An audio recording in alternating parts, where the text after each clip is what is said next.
The global elites plan to control your life and the economy. This is something they're calling the Great Reset Agenda. I've done a couple videos on it before. I'll put links in the description below. Today, we're going to take a deep dive into what this really means. What are their objectives and how will it impact your life in the future? I'm going to explain this to you in 3 simple, fast steps. Step number 1, let's go over their disturbing utopian vision.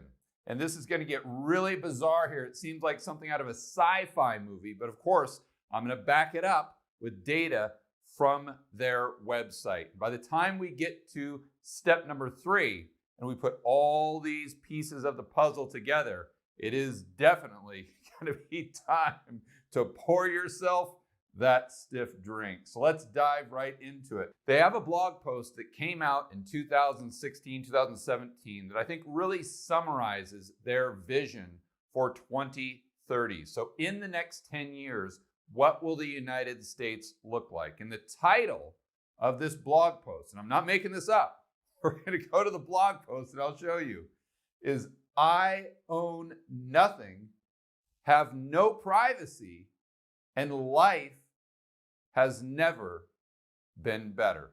And there's a clip that's been going around Twitter that shows exactly what they're referencing. It's this guy who's smiling, the sun is shining, and he says, I own nothing and I am happy. Editor, let's go ahead and throw up that clip.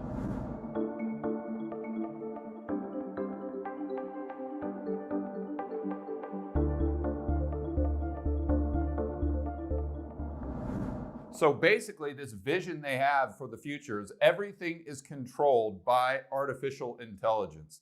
I'm calling it the AI brain cloud, or ABC for short. They need something catchy that everyone can remember. It's just like your ABCs. So all the data from all the individuals, whether it's coming from their smartphone or a chip implanted into their brain, and I know this is tinfoil hat stuff, but it's right on their website. We're going to check it out in just a moment. All this data is going to the cloud, this AI brain. And from there, it's making all the decisions. It's pointing people in the direction of whether they want to stay in a house, whether they need drones to take them goods and services, whether flying cars, not making this up, comes and picks people up just like an Uber would now. But basically, their vision for your future is to control your life and the economy through central planning and artificial intelligence, robotics, and everything going into the cloud. Big data is going to tell us how we need to allocate resources in the real economy. More on that in step number 3. And I know this sounds completely outrageous. So before we go any further, let's check out the blog post I was referring to, their vision of the future, entitled, I own nothing, have no privacy, and life has never been better. I want to first point out a couple things. Number 1, they changed their title. The original title, like I said, was Welcome to 2030, I own nothing, have no privacy, and life has never been better. And I have to go to Forbes to find their original article, because now when you look at it, on the World Economic Forum's own website, you can see they've changed the title to Here's How Life Could Change in My City by the year 2030. So obviously, they had so much pushback on this, they had to change the title. And further evidence, they got a lot of negative pushback on this, as they put in a disclaimer saying this isn't their vision. They just want to open this up for discussion. But that was never, ever a part of the original document. This is like Jerome Powell coming out in September of 2019 and telling everybody, this is not QE. This is not QE. When he knows, everyone at the Fed knows, the marketplace, and even the average Joe knows darn well that's exactly what it is. The other thing I wanted to point out is this article was written by an actual adult. And I know that sounds funny, but wait till we get in and start reading some of what they said.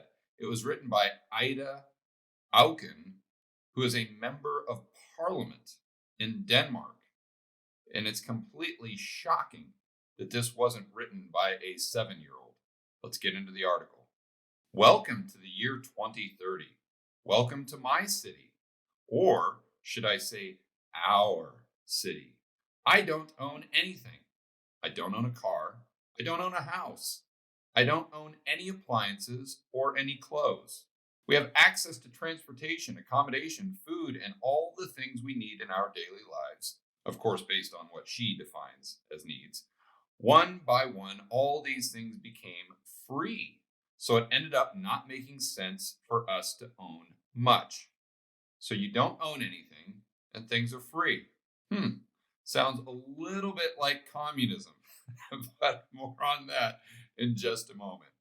It made no sense for us to own cars anymore because we could call a driverless vehicle or a flying car for longer journeys within minutes. Now I can hardly believe we accepted congestion and traffic jams, not to mention the air pollution from those combustion engines. What were we thinking?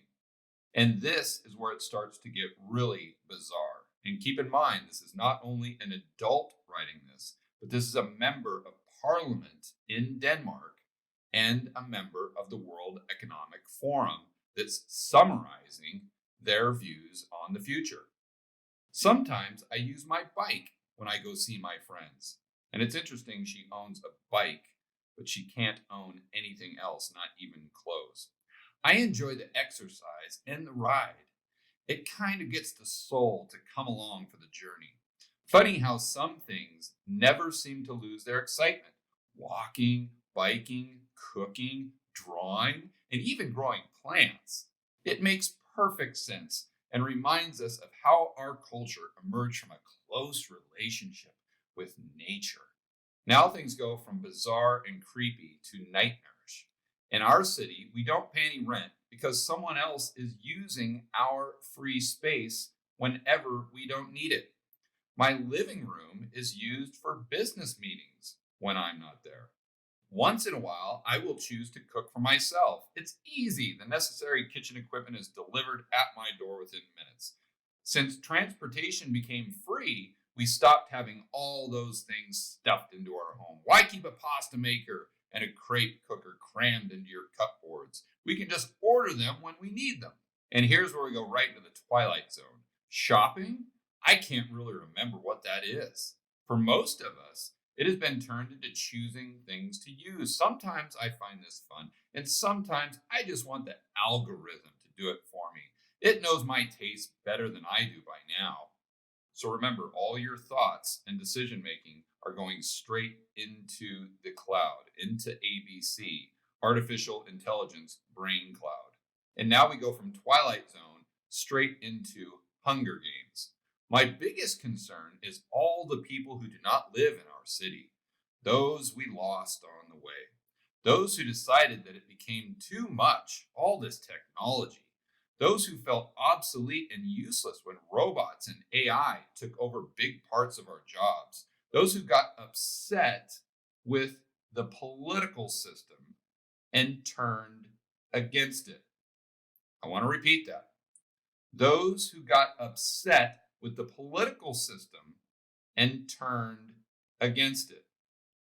They live different kind of lives outside the city in District 12.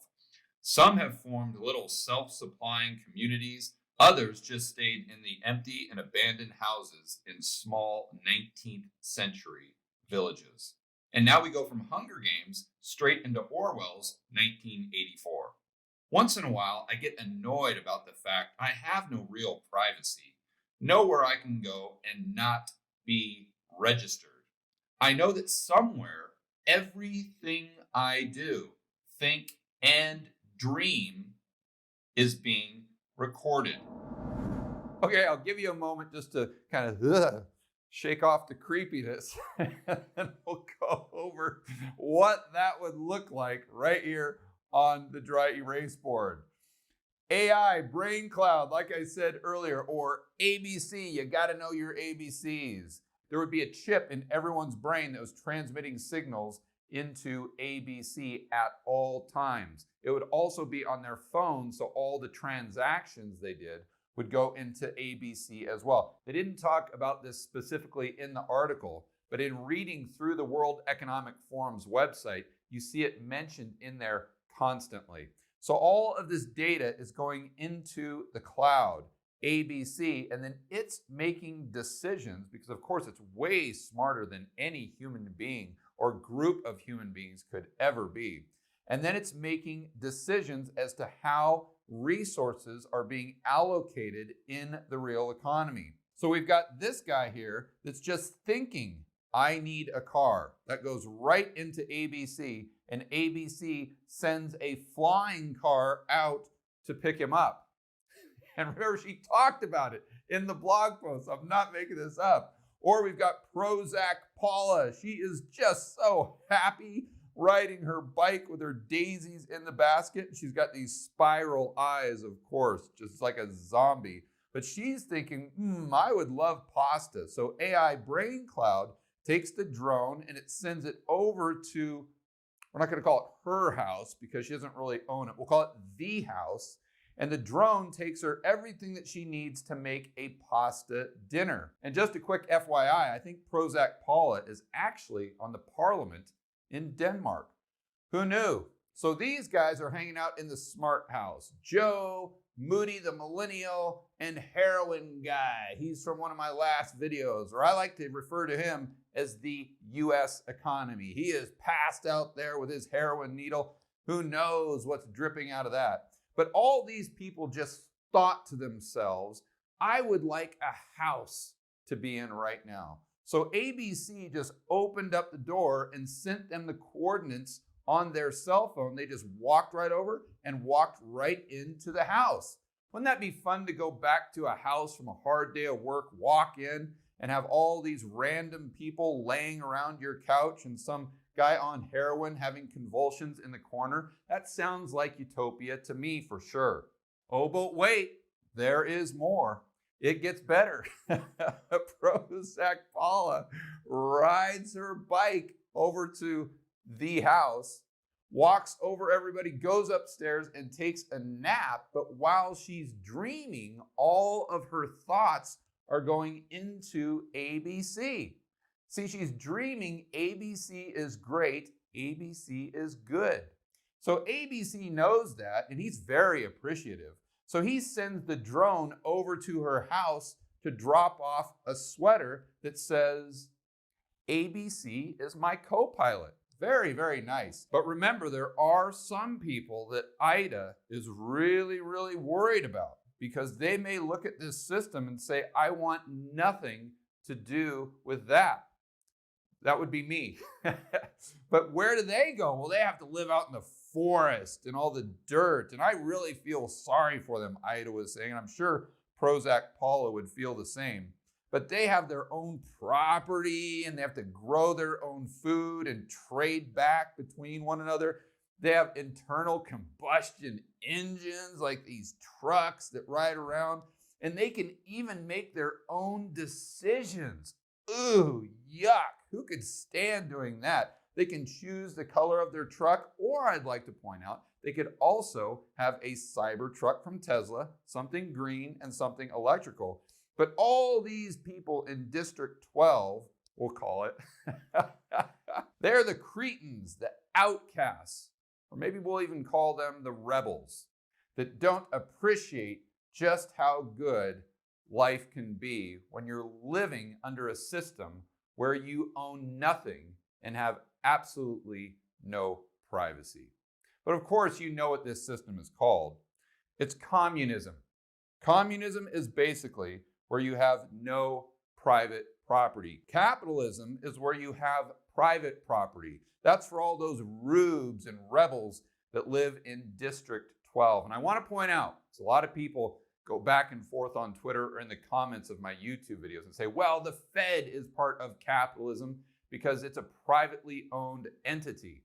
And that may be true, but when I'm referring to capitalism, what I am a proponent of is free market capitalism, not just capitalism.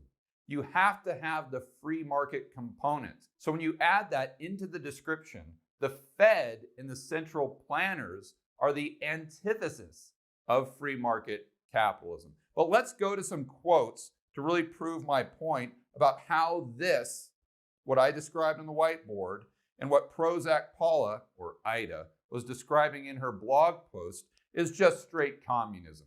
And this is a quote from Karl Marx. The theory of the communist may be summed up in a single sentence: abolition of private property. And there's one thing we know for sure. The global elites at the World Economic Forum definitely want to abolish private property. Step number 2. If you own nothing, well, then who on earth will own everything? I think you guessed it. The government, of course. And I know last step was really some sci-fi, tinfoil hat, crazy stuff, but right from the World Economic Forum's own website. So now let's get into the economics. How would this work? How would the government go from being $27 trillion in debt to owning absolutely everything, or at least the vehicles and the housing, according to this blog post? We have to start by thinking through what would happen if we had a GFC 2.0, what we should have had back in March if the Fed and the government would not have stepped in and taken all of these artificial measures to prop up the market. But going back to 2008, if you recall, the automakers got absolutely destroyed to the point where they had to receive bailouts or they would have gone bankrupt. And the housing market went down by 50%. But now it's different.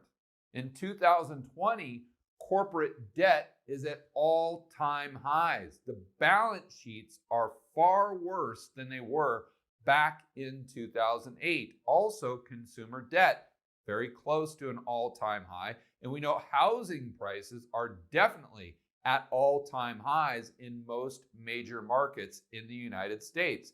People have been using those just like ATMs, like they did in 2006. Our whole entire economy is built on asset prices, debt, and confidence. And really, it's all about asset bubbles. And if you don't believe me, just think through what would happen if asset prices in the United States went down by 50% and just stayed there. Our economy is 70% consumption. How much consumption is a result of high asset prices?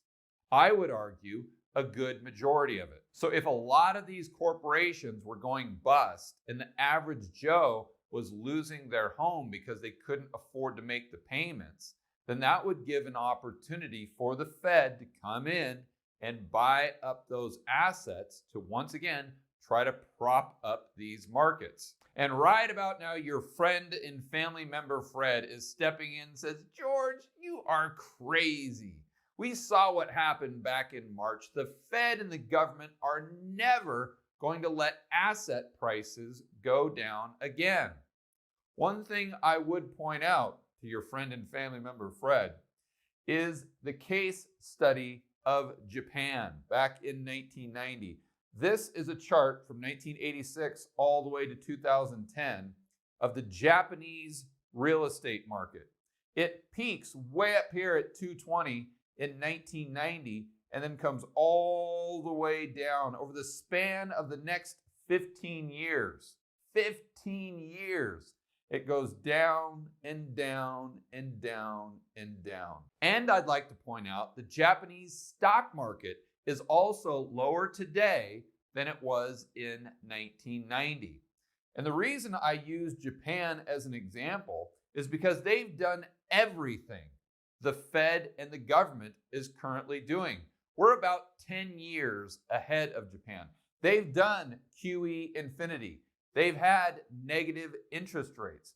They've purchased stocks, all these ETFs like the Fed did back in March. Japan has been there and done that. They've bought 60% of the JGBs, the Japanese government debt.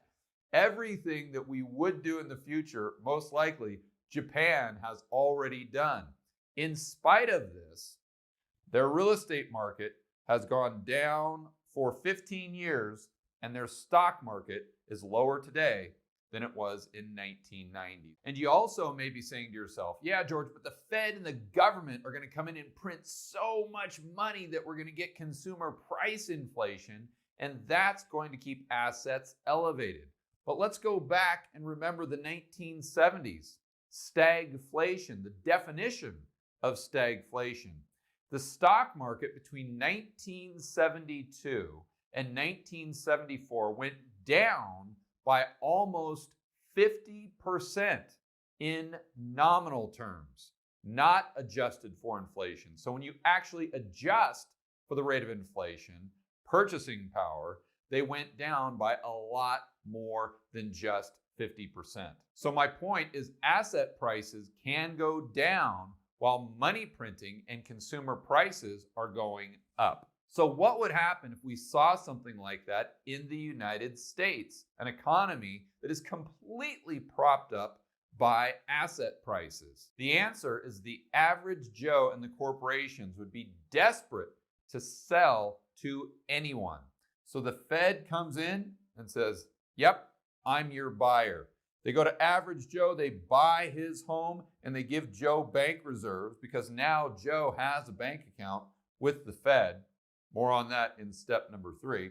And guys like Elon Musk come along here with his hover shoes, his electronically powered hover shoes that are made from diesel, uranium, and baby seals. Very green and eco-friendly, I might add. He floats on in smoking something, I'm not sure, and he says, yes, Fed, I will sell Tesla to you. So Tesla and all the auto manufacturers go on to the Fed's balance sheet. Most people's homes go onto the Fed's balance sheet. But remember, the societal narrative and the political narrative right now is leaning towards MMT. And I rarely make predictions. I just try to give you information so you can come to your own conclusions. But one thing I do predict, and that is we will see MMT in the near future. It's really not a matter of if, it's a matter of when. So your drunk, insolvent Uncle Sam, who's holding a sign that says, I love MMT,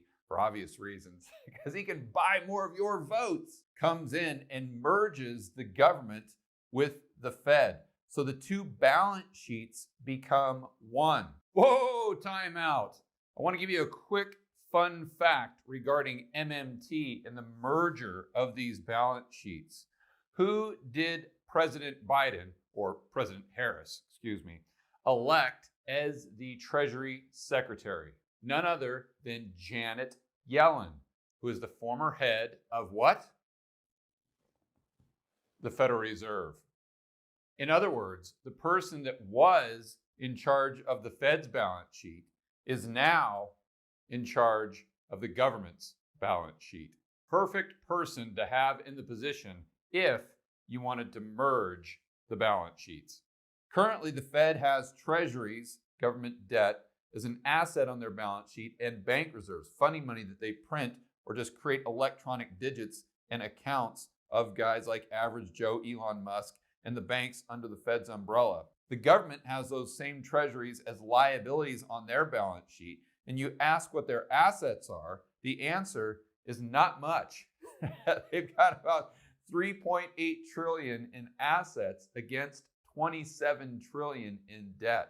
So they are wildly insolvent, which is why I call this guy not only your Uncle Sam, but your insolvent Uncle Sam. So these two balance sheets merge, which is interesting because if the assets and the liabilities of both of these entities become one, it's basically like doing a debt jubilee. And of course, all the assets, like Tesla in the average Joe's house, would become an asset of the government. This is how they would own everything. And if you think this is a far-fetched idea, I would just ask you, how far-fetched do you think MMT is in the future? Editor, let's go right to the internet. This is from an article titled Primer, MMT and Abolishing Government Bond Issuance. The starting point for MMT macroeconomics is to use the accounting procedure of consolidation, combining the balance sheets of the central bank and the fiscal arm of the government, the Treasury of the United States. So just to recap, this is how it works. The economy comes crashing down. We'll call it GFC 2.0. And the government and the Fed can't prop up asset prices, or maybe they choose not to prop up asset prices. And all of these desperate sellers go to the Fed and sell their assets, the houses and all the car manufacturers. They go onto the balance sheet of the Fed. And then because MMT is so popular, they merge the two balance sheets. So the Fed's balance sheet and the government's balance sheet becomes one. So basically we have a debt jubilee, the treasuries are canceled out, and all the assets on the Fed's balance sheet, including Tesla and the homes, become assets of the government. You own nothing, they own everything, and life has never been better. Step number 3, the global elite's Utopian End Game. And I want to be very clear before we get into this. This is not a prediction. What I'm doing is I'm explaining things. I'm going to the World Economic Forum's website. I'm figuring out in their words what their goals are for the future, how they see the future playing out. Then I'm taking my knowledge of macroeconomics and how the system actually works. I'm combining the two, and then I'm trying to put myself in their shoes, as scary as that may sound, and figure out if I had these objectives, how would I achieve them? And this is how I would get it done. First, we have to understand the importance of price signals. They give us a ton of data, and most people don't understand how vital they are to running an efficient economy and allocating scarce resources with alternative uses. To help me out with this, we're going to use the other end, or the other side of my whiteboard. Like I said the other day, we're getting real professional here on the George Gammon YouTube channel. We're just going to flip this, hopefully, to the other side without me smashing my fingers like I've done about 10 times this morning. All right, here we have a beautiful drawing of the United States. And up in, we'll say, Canada, maybe the border up in Oregon, Washington, they're growing all of this lumber. This lumber is a scarce resource with an alternative use. And I'm getting that term directly from my favorite economist, Thomas Sowell. So up in the Northwest, we have a lumber mill, and we have KB Homes. They're a big manufacturer of housing in the United States. So let's say we have all this housing in Denver and the prices are going up. We also have housing in Detroit and prices are going down. Everyone is leaving Detroit for Denver. This is where all the jobs are being created, let's say, in this example. Therefore, we don't need any more housing stock in Detroit. We're oversupplied. That's why prices are going down. And we need more housing stock in Denver. That's why prices are going up. It's simple supply and demand. KB Homes recognizes this because they see the prices going up and down. So they order 2x4s, these chopped up trees, resources from the lumber mill, and KB Homes allocates those scarce resources, the 2x4s, to Denver. It does not allocate them to Detroit. The whole reason they're able to do this efficiently is because the data they get from the price signals. If they didn't have access to the data, they would inadvertently continue to transfer resources over to Detroit, and those resources would be wasted. Another way to think through the importance of prices in a very simple way. We have 3 resources. We'll call them the black resource, the blue one, and the red one. There's a lot more of the blue one than there is the red one. Therefore, the price is lower. There's more supply. So what this tells the marketplace is when they're building a home, let's say, they want to try to use more of the blue resource than they use of the red resource. Because of private property, and I'll get to that in a moment, and private ownership of KB homes, they want to make as much profit as possible. They want to avoid loss.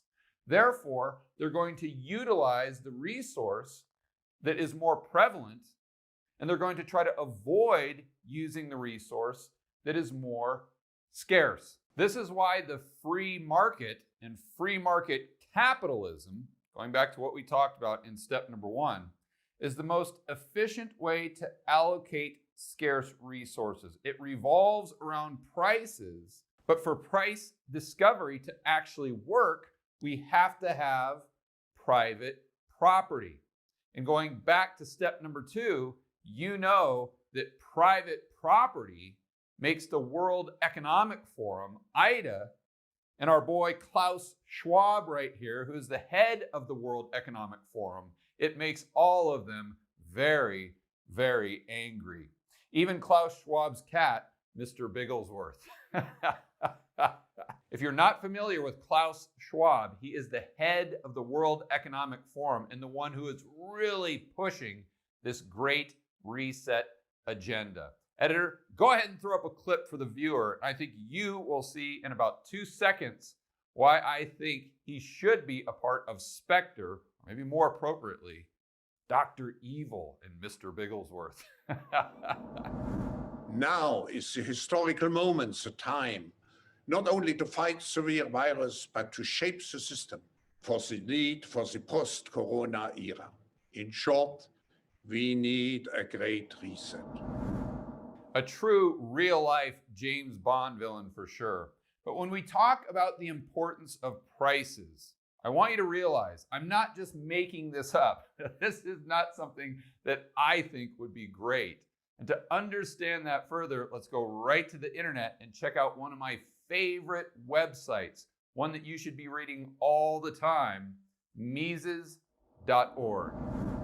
In an unhampered market economy, the price mechanism is the tool conducive to the most efficient desired by consumers and allocation of resources. Why? Because prices stem from the different subjective value human beings attach to the various consumer goods and services available in the economy.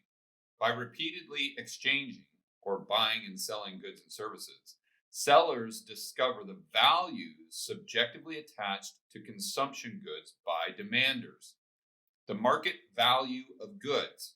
In other words, they understand which consumer values any single available good most, thus allowing each good to find the most eager owner. And this is what we were just referring to in the example of lumber being allocated to either Denver or Detroit. Notice that subjective appraisement of goods value is possible if and only if goods are privately owned by the exchanging agents. And this is what Klaus doesn't want.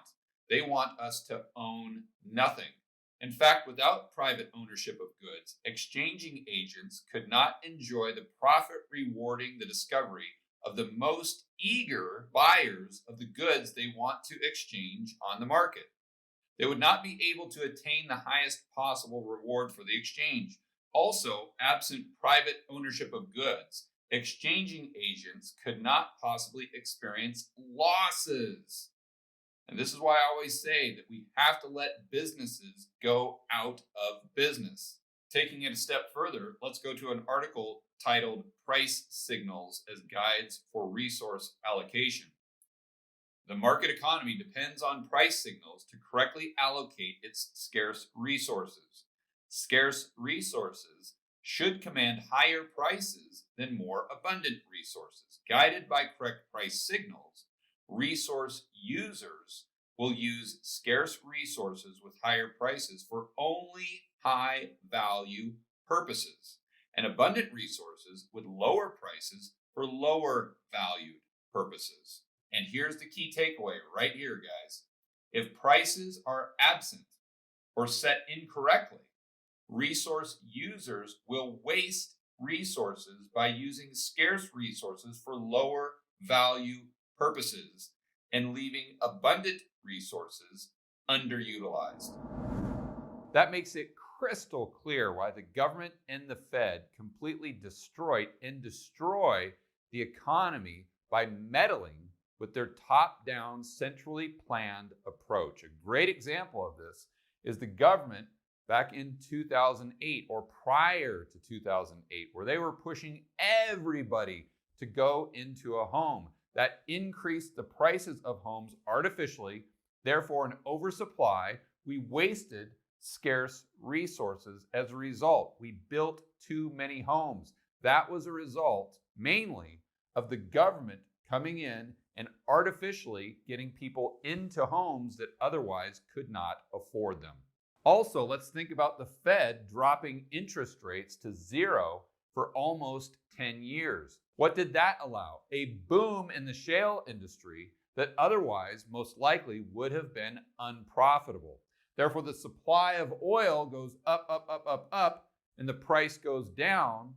Therefore, the economy utilizes more than it otherwise would have. The economy gets distorted on artificially cheap resources. If you're a greenie or someone way on the left, you should hate the Fed and the government coming in and distorting prices just as much as those free market loving Austrians. Now that we've got our head around that, let's take it right back to focusing on the utopian end game of Klaus, Bigglesworth, Ida, and the global elite at the World Economic Forum.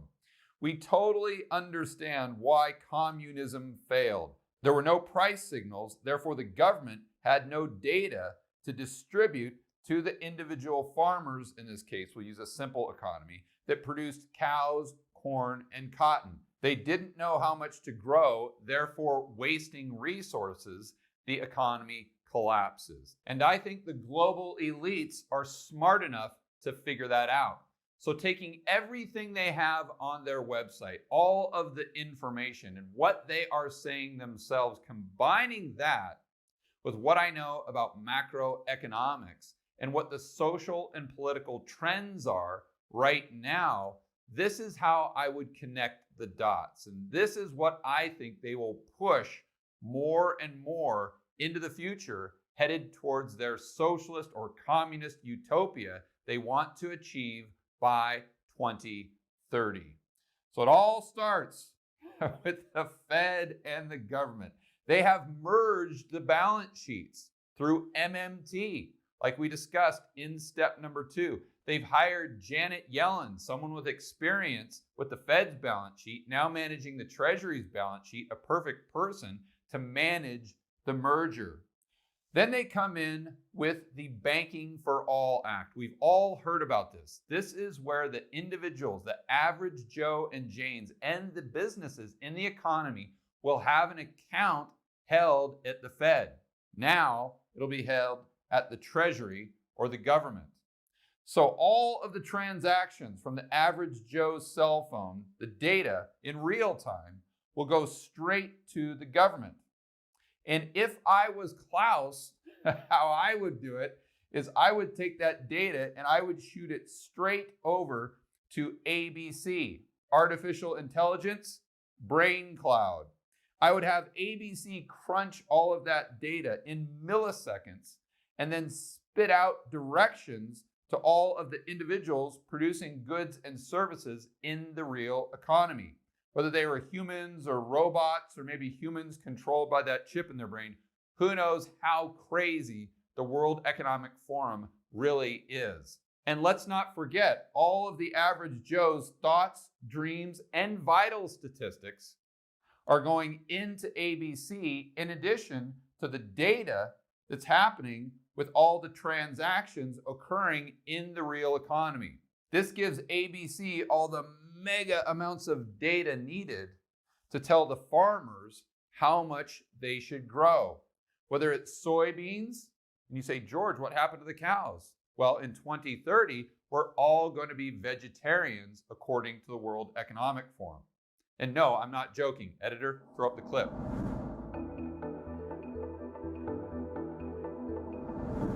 It tells them how much corn to grow and cotton. And you may be asking another question, why is my cotton in triangles? Very perceptive of you. It's because ABC doesn't like anything to be created in his own image. So the signal goes out here to grow more, grow less, and grow the same amount. So in the minds of the global elite, I think they see AI as a better way to allocate scarce resources with alternative uses. So if I'm the global elites, I see this as a solution to the problem that free market capitalism already solves. But in their eyes, they hate private property. They hate free market capitalism. Therefore, they can't have prices. So how do you get to the communist utopian state without all of the necessary evils of free market capitalism? It's the Fed coin, it's the Banking for All Act, artificial intelligence, and it goes right back to you will own nothing, have no privacy, and according to them, life will never be better. And right about now, your friend and family member Fred is going, George, what are you talking about? You crazy Austrians in your tinfoil hats. You don't know what's going on. The World Economic Forum is awesome. They're our friends. They don't want any type of system like you've outlined on the dry erase board. Well, fair enough. Let's take your friend and family member Fred right to a recent white paper from the Economic Forum titled Framework for Developing a National Artificial Intelligence Strategy. Notice they use the word national and they don't use the word private sector. So this is part of their fourth industrial revolution, which is a big component of the Great Reset agenda. And their timeline is starting off in 2020, and it extends through 2025, and like we already know, 2030. It starts with phase one. This is utilization of AI and data. Phase number two, they want to institute public use of this AI and data and develop it across various domains. Phase three, the ecosystem or economy is built by connecting multiplying domains. An ecosystem is established as various multiplying domains are connected and merged. And they're using the word domain to replace sectors of the economy. So it would be easier to understand if we just read it in normal human speak. An ecosystem is established as various multiplying sectors of the economy are connected and merged. And then they give us this diagram, how it would work. Your data, everything that you say, every conversation, your vital signs, actions, and search history on the internet goes straight into ABC. Everything you do in your life and workspace goes straight into ABC. Nature and urban space also goes into ABC. And you'll notice they push for urban living more and more and more. And I think the reason they do this so they can have smart cities. So everything is connected to the brain cloud. The more things they can connect to artificial intelligence brain cloud, the more efficiently they can allocate resources. And just to be very, very clear, this is how they're thinking. This is not how I'm thinking. I'm simply explaining their, we'll call it quote unquote logic. So all the data dumps into what they're calling the artificial intelligence as a service. I prefer ABC. And it creates complex application services. And this is just another way of saying an algorithm that would produce the same data as prices did before. Artificial intelligence then allocates the scarce resources and controls the goods and services produced in the real economy. And just so you can see, I'm not putting words in their mouth. We have an arrow coming out of the, we'll call it the new ecosystem or the new economy, going back into the personal lives of the individuals with new value creation or supply of goods and services. And ironically, they're calling this a virtuous cycle. What we just saw is their version of exactly what I have drawn on the whiteboard. And just an FYI, I drew this prior to finding the white paper. So when I drew this on the board and then started doing research and found that white paper, you can imagine how shocked I actually was, or maybe I shouldn't be shocked anymore. The bottom line is when I was growing up, we lived in the land of the free and the home of the brave. I don't spend too much time in the United States, and I've just come back over the past couple months, and I see very little freedom and very little bravery. In fact, with all of these lockdowns, I see many fellow Americans that are eagerly trading all of their personal liberty and freedom for just an ounce of perceived safety. We've gone from the land of the free and the home of the brave to many people demanding that we live in the land of the lockdown and the home of the cowardly. But it doesn't have to be this way. You see, Rebel Capitalist isn't just the name of my program. It's the name of a movement. That's what I wanted it to be. We can all be rebel capitalists and stand up for free market capitalism, stand up for private property rights, personal freedom, and liberty. It's up to us to make the decision right now to non-violently go out and spread the message of the benefits of our belief system and tell these central planners to get the government and the Fed out of our lives. And we've got to do it right now, or we're going to wake up in 2030, and this is what the world is going to look like. For more content that'll help you build wealth and thrive in a world of out-of-control central banks and big governments, check out this playlist right here, and I will see you on the next video.